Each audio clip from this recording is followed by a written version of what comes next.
ಇಷ್ಟು ಫ್ಯಾಕ್ಟ್ರಿ ಬಂದವಲ್ಲ, ಆ ಫ್ಯಾಕ್ಟ್ರಿ ಮುಂದೆ ಯಾವ ಅಂಗಡಿ ಅದಾವು? ಒಂದು ಎಗ್, ಇನ್ನೊಂದು ಪೆಗ್, ಇವೆರಡು ಅಂಗಡಿ ಬಂದವ ಮುಂದೆ. ಇದನ್ನ ಬೆಳೆಸ್ಯಾರ ಅಷ್ಟು. ಅಲ್ಲಿ ಏನದ ಹೇಳಿ, ರನ್ನ ಈ ನಾಡು, ಈ ದೇಶ, ಕೊಪ್ಪಳಷ್ಟು ಎಂಥ ಭೂಮಿ, ಬಿಳಿ ಅರಳೆಯಂತೆ, ಗಂಗಾಜಲದಂತೆ, ಕೊಪಣಾಚಲದಂತೆ ಪವಿತ್ರ ಮಾದುದತ್ತಿ ಮಕ್ಕಳ ಚರಿತ. ಕೊಪ್ಪಳ ಎಷ್ಟು ಪವಿತ್ರ ಅಂದ್ರ ಬಿಳಿ ಅರಳೆಯಂತೆ.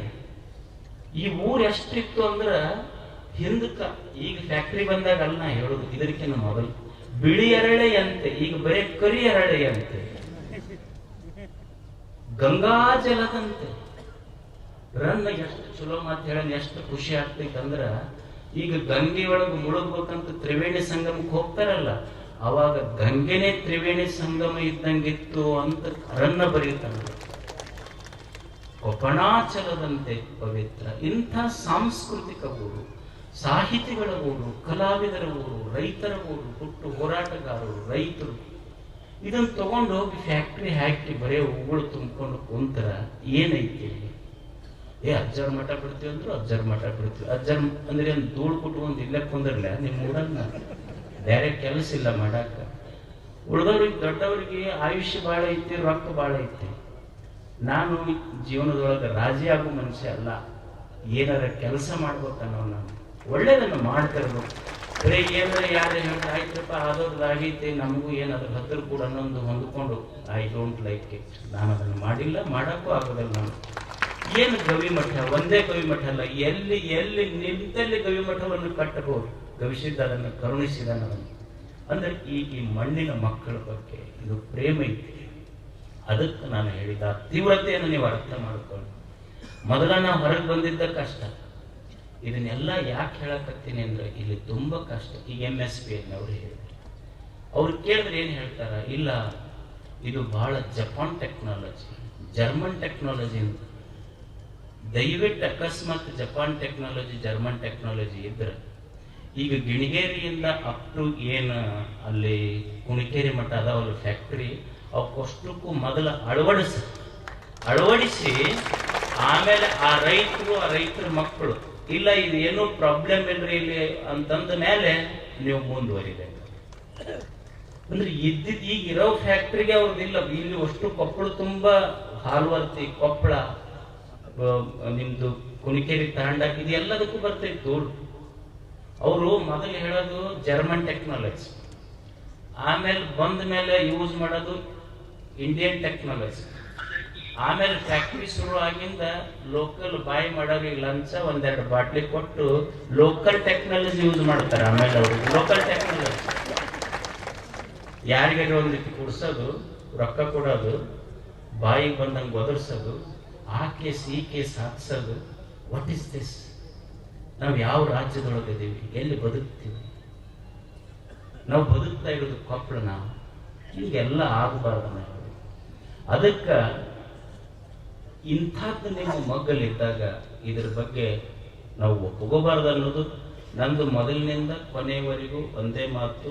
ಐ ಅಪೋಸ್ ನಾಟ್ ಓನ್ಲಿ ಯಾವುದು MSP ಅಷ್ಟೇ ನಾ ಹೇಳ್ತಾ ಇಲ್ಲ, ಅದು MSP ಇರ್ಬೋದು, ಅಣುಸ್ಥಾವರ ಇರ್ಬೋದು, ನಿಮ್ಮ ಮುದ್ದಬಳ್ಳಿ ಗೊಂಡಬಾಳ ಹತ್ತಿರ ಇರ್ಬೋದು. ಈ ಮುದ್ದಬಳ್ಳಿ ಗೊಂಡಬಾಳ ಮುಗಿಸೋದಂದ್ರೆ ನಾಳೆ ಶಿಂದೋಗಿಗೆ ಹೋಗ್ತಾರ, ಆಮೇಲೆ ಡಂಬ್ರಳ್ಳಿಗೆ ಹೋಗ್ತಾರ, ಮುಂದೆ ಹಂಗ ಗುಡ್ಲಾನೂರು, ಬಚ್ಚನಹಳ್ಳಿ ಹೋಗ್ಕೊಂತ ಹೊಳಿ ದಂಡೆ ಹಿಡ್ಕೊಂತ ಹೋಗ್ತಾರ. ಅವರು ನಿಮ್ಗೆ ಹೊಳೆಗೆ ಮುಳುಗಿಸುವಂತ ಹೋಗ್ತಾರ ಅಷ್ಟ. ಹಿಂಗ್ ಹೋದ್ರೆ 3 ತಾಲೂಕೆಲ್ಲಿ ಉಳಿತೈತಿ ಹೇಳಿ, ನಾ ಹೇಳೋದ್ ಸತ್ಯ ಐತೋ ಇಲ್ಲೋ? ತಾಲೂಕೆಲ್ಲಿ ಉಳಿತೈತಿ, ನಾವೆಲ್ಲ ಎಲ್ಲಿ ಹೋಗ್ಬೇಕಷ್ಟೇ ನನ್ನ ಪ್ರಶ್ನೆ. ಆಮೇಲೆ ಈಗ ಉಳಿದ ಫ್ಯಾಕ್ಟ್ರಿಗಳವ್ರು ಅದಾರ, ಈಗೇನು ಇದ್ದ ಫ್ಯಾಕ್ಟ್ರಿ ಅವ್ರು ಅದಾರಲ್ಲ, ನನಗೆ ಗೊತ್ತಿರಲಿಲ್ಲ. ಈಗ ಒಂದು 4-5 ದಿವಸ ಇದೀನಿ, ಅದನ್ನು ಹೇಳಿದ್ಮೇಲೆ ಗೊತ್ತಾಗಿ ಇದೊಂದು ದೊಡ್ಡ ಮಾಯಾಜಾಲ ಐತಿ. ಅವರು ಯಾರ್ಯಾರು ಎಷ್ಟೆಷ್ಟು ನೀರಾಗದಾರೋ, ಏನ್ ಮಾಡ್ತಾರೆ, ನನಗೇನು ಆಗ್ತಿರ್ಲಿದ್ರು.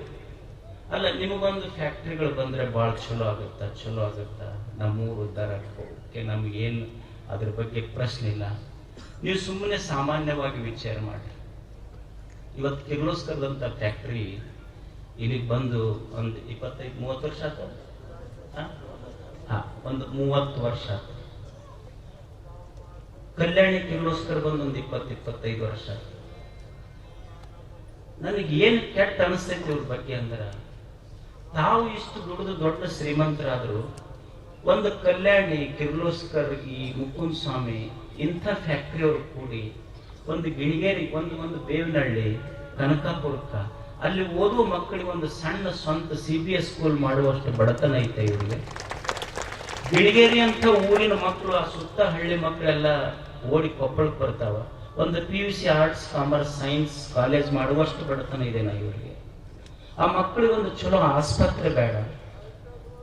ಅವ್ರು ಏನೇನ್ ಮಾಡ್ಯಾರ ಅನ್ನೋದು ಅವರಿಗೆ ಗೊತ್ತಷ್ಟೇ.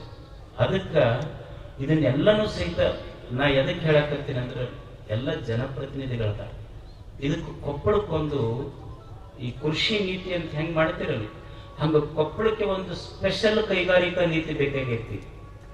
ಎಷ್ಟು ಫ್ಯಾಕ್ಟ್ರಿ ಬಂದು ಕೊಪ್ಪಳಕ್ಕ, ಎಷ್ಟು ಬರಬೇಕು, ಬರಬಾರ್ದು, ಆಗಿದ್ದ ಡ್ಯಾಮೇಜ್ ಹೆಂಗ್ ಮಾಡಬೇಕು, ಇದ್ರ ಬಗ್ಗೆ ತಿಳುವಳಿಕೆ ಬೇಕಲ್ಲ ಜನರಿಗೆ. ಆ ಮಕ್ಕಳು ಗೋಳು ಕೇಳೋರು ಯಾರು, ಅಲ್ಲಿ ಜನರು ಗೋಳು ಕೇಳೋರು ಯಾರು? ಅದಕ್ಕೆ ಇದ್ರ ಬಗ್ಗೆ ಒಂದು ಸ್ಪೆಷಲ್ ಅಡಿಟ್ ಆಗ್ಬೇಕು. ಅದಕ್ಕೆ ಎಲ್ಲಾ ಫ್ಯಾಕ್ಟ್ರಿಯವರು ಇದ್ರ ಬಗ್ಗೆ ಚಿಂತನೆ ಮಾಡಿ. ಇನ್ನು ಕೊನೆಗೂ ಈ ಪರಿಸರ ಸಂಘಟನೆಯವರು, ಉಳಿದ ಸಂಘಟನೆಯವರು ಕರೆದು ಒಂದು ಬಂದಿಗೆ ಕರೆ ಕೊಟ್ಟರು, ನೀವು ಇದಕ್ಕೆ ಬರ್ಬೇಕಂತ ಹೇಳಿದ್ರು. ನಾನು ವೈಯಕ್ತಿಕವಾಗಿ ಬಂದ್ ಮಾಡೋದು, ಸ್ಟ್ರೈಕ್ ಮಾಡೋದು ಇಂಥವೆಲ್ಲ ನನಗೇನು ಇಷ್ಟ ಆಗಲ್ಲ. ನಾನು ದುಡಿಬೇಕನ್ನೋ, ನಮ್ಮ ಭಕ್ತರಿಗೆ ದುಡಿಯೋದನ್ನೇ ಕಲಿಸ್ಬೇಕನ್ನೋ ನನಗ ಇದು ಅಷ್ಟು ಒಗ್ಗೋದಿಲ್ಲ ನನ್ನ ಮನಸ್ಸಿಗೆ. ನಾ ಯಾವ ತತ್ವದೊಳಗೆ ಬದುಕ್ತೀನಿ ಅಂದ್ರೆ, ಅಬ್ದುಲ್ ಕಲಾಂ ಅವ್ರಿಗೆ ಯಾರೋ ಕೇಳಿದ್ರಂತ, ನಿಮ್ಮ ಹುಟ್ಟು ಹಬ್ಬ ಮಾಡ್ತೀವಿ. ಅಬ್ದುಲ್ ಕಲಾಂ ಹೇಳಿದ್ರಂತ, ನೀವೇನು ಹುಟ್ಟು ಹಬ್ಬ ಮಾಡಕ್ ಹೋಗ್ಬೇಡ್ರಿ, ಶಾಲೆ ಕಾಲೇಜ ಮನಿ ಬಂದ್ ಮಾಡಿ ಹುಟ್ಟು ಹಬ್ಬ ಮಾಡಬೇಕಾಗಿಲ್ಲ, 1 ತಾಸು ಹೆಚ್ಚಿಗೆ ದುಡಿದ್ರೆ ಅದೇ ನನ್ನ ಹುಟ್ಟು ಹಬ್ಬ ಅಂತ ಹೇಳಿದ್ರು. ನಾವು ದುಡಿಯೋದನ್ನು ಕಲಿಸೋದು. ಅದಕ್ಕೆ ನೀವೆಲ್ಲ ಏನದಿರಿ, ನಾನು ಎಂದು ಸ್ಟ್ರೈಕ್ ಮಾಡ್ರಿ, ಆ ಫ್ಯಾಕ್ಟ್ರಿಗಳಿಗೆ ಹೋಗ್ರಿ, ನಾವೆಲ್ಲರೂ ಮುನ್ನುಗ್ಗೋಣ, ಇದು ಹೋರಾಟ ಮಾಡೋಣ, ಅವ್ರ ವಿರುದ್ಧ ಘೋಷಣೆಗೆ ಹೋಗೋಣ, ಟೈರ್ ಸುಡೋಣ, ಇನ್ನೊಂದು ಬಸ್ಸಿಗೆ ಬೆಂಕಿ ಹಚ್ಚೋಣ. No no no no. ನಾನು ಭಕ್ತರಿಗೆ ಬಡಿದಾಡುವುದನ್ನು ಕಲಿಸಿಲ್ಲ, ಭಕ್ತಿಯನ್ನು ಕಲಿಸುವ ಸ್ವಾಮೀಜಿ. ಬಡಿದಾಡುವುದನ್ನು ಕಲಿಸೋದು ನನಗೆ ಇಷ್ಟ ಇಲ್ಲ. ಆಮೇಲೆ ಇದಕ್ಕೆಲ್ಲದಕ್ಕಿಂತ ಮುಖ್ಯವಾಗಿ ನಿಮ್ಮ ಮತ್ತು ಗವಿಸಿದ್ದಪ್ಪಜ್ಜ ಮಠದ ಮೇಲಿರುವ ನಿಮ್ಮ ಭಕ್ತಿಯನ್ನ ನಾನು ಬೇರೆ ಬೇರೆ ವಿಷಯಗಳಿಗೆ ಮತ್ತು ನಿಮ್ಮನ್ನು ಬಡದಾಡಿ ಹಚ್ಚುವುದಷ್ಟು ಇಮ್ಮೆಚೂರ್ಡ್ ಅಲ್ಲ. ನಾನು ಅದನ್ನು ಮಾಡುವುದಿಲ್ಲ, ನನಗಿಷ್ಟ ಆಗೋದಿಲ್ಲ. ಅದನ್ನು ನಿಮಗೆ ಹೇಳಬೇಕಾಗಿದೆ. ಮತ್ತಿಷ್ಟೆಲ್ಲ ಆದಮೇಲೆ ಇನ್ನ ಮುಂದಿನ ನಡೆ ಏನು? ಮುಂದಿನ ನಡೆ ಏನು ಅಂದ್ರೆ, ನಮ್ಮೆಲ್ಲರ ಅಭಿಪ್ರಾಯ, ನಮ್ಮ ಅಭಿಪ್ರಾಯ ಏನು ಅಂದ್ರೆ, ಕೊಪ್ಪಳಕ್ಕೆ ಈಗೇನು ಇದ್ದ ಫ್ಯಾಕ್ಟ್ರಿ ಅದಾವ ಅವಂತೂ ಕಳ್ಸಕ್ಕಾಗೋದಿಲ್ಲ.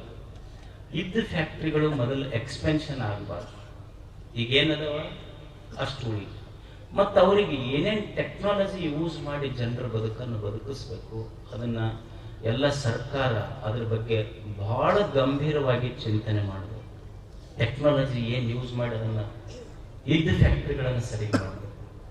ಆಮೇಲೆ ಎರಡನೇದು ಮುಖ್ಯವಾಗಿ ಅಂದ್ರೆ, ಬರುವಂಥ MSP ಇರಲಿ, ಆಮೇಲೆ ಬಲ್ದೋಟ ಇರಲಿ, ಅಣುಸ್ಥಾವರ ಇರಲಿ, ಆಮೇಲೆ ನಿಮ್ಮ ಶುಗರ್ ಫ್ಯಾಕ್ಟ್ರಿ ಇರಲಿ, ಹೀಗೆ ಅನ್ಯಾಚುರಲ್ ಆಗಿ ಯಾವುದೇ ಒಂದು ಕೈಗಾರಿಕಾ ನೀತಿ ಇಲ್ಲದೆ ಹಿಂಗೆ ಫ್ಯಾಕ್ಟ್ರಿಗಳನ್ನು ದಯವಿಟ್ಟು ನಮ್ಮ ಊರಿಗೆ ಕಳಿಸ್ಬೇಡ.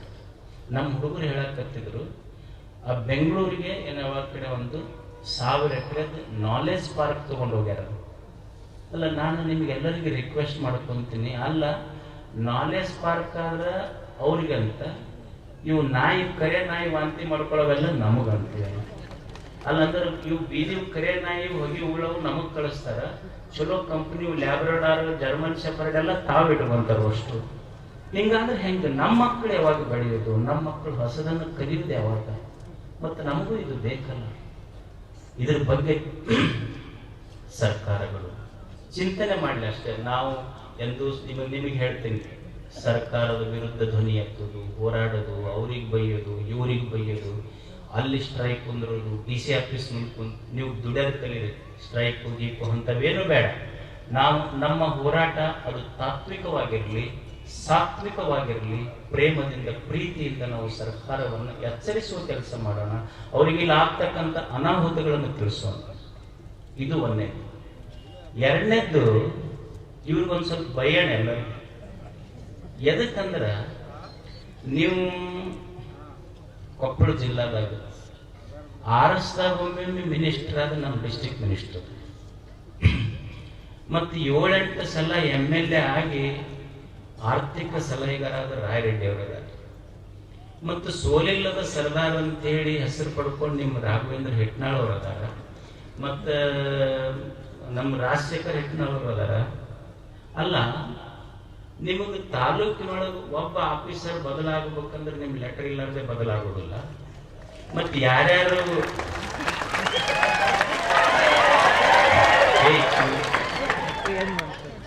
ಸುಮ್ಮನೆ ನಿಮ್ಗೆ ಗೊತ್ತಿಲ್ಲ, ಇಲೆಕ್ಷನ್ಗೆಲ್ಲ ನೋಡ್ಯಾರ ನಿಮ್ದವ್ರು. ಸುಮ್ಮನೆ ಸಾಕಿ ಯಾಕೆ ಹೊಡಿಬೇಡಿ, ಬಹಳ ಸುದ್ದಿದ್ದವ್ರಂಗೆ ಹೊಡಿತೀರಿ ಸುಮ್ಮನೆ. ನಾ ಏನ್ ಹೇಳಕತ್ತೀನಿ ಅಂದ್ರೆ, ಒಬ್ಬ ಸಣ್ಣ ಆಫೀಸರ್ ಬದಲಾವಣೆ ಆಗ್ಬೇಕಂದ್ರೆ 3 ದೈತ್ಯರು ನಿಮ್ಮ ಸರ್ಕಾರ, ನೀವು 3 ಇಲ್ಲಿದ್ದು ಒಬ್ಬ ಸಣ್ಣ ಆಫೀಸರ್ ಬದಲಾವಣೆ ಆಗಬೇಕಾದ್ರೆ ನಿಮ್ ಗಮನಕ್ಕೆ ಬರ್ತಾನ. ಇಷ್ಟು ದೊಡ್ಡ 1,000 ಎಕರೆದು ಕೊಪ್ಪಳಕ್ಕೆ ಮಾರಕ ಆಗುವಂತ ಫ್ಯಾಕ್ಟರಿ ಬಂದ್ರು ನೀವು ಉಸಿರು ಸುಮ್ಮನೆ ಕೊಂತೀವಿ. ಮತ್ತು ಈಗ ನಾವು ಸ್ವಾಮಿಗಳು ಹೋರಾಟ ಮಾಡಬೇಕು, ಜನರು ಹೋರಾಟ ಮಾಡಬೇಕು, ನಾವ್ಯಾಕೆ ಹೋರಾಟ ಮಾಡಬೇಕು? ನಮ್ಮದೇನು ಕೆಲಸ ಐತಿ ಇಲ್ಲಿ?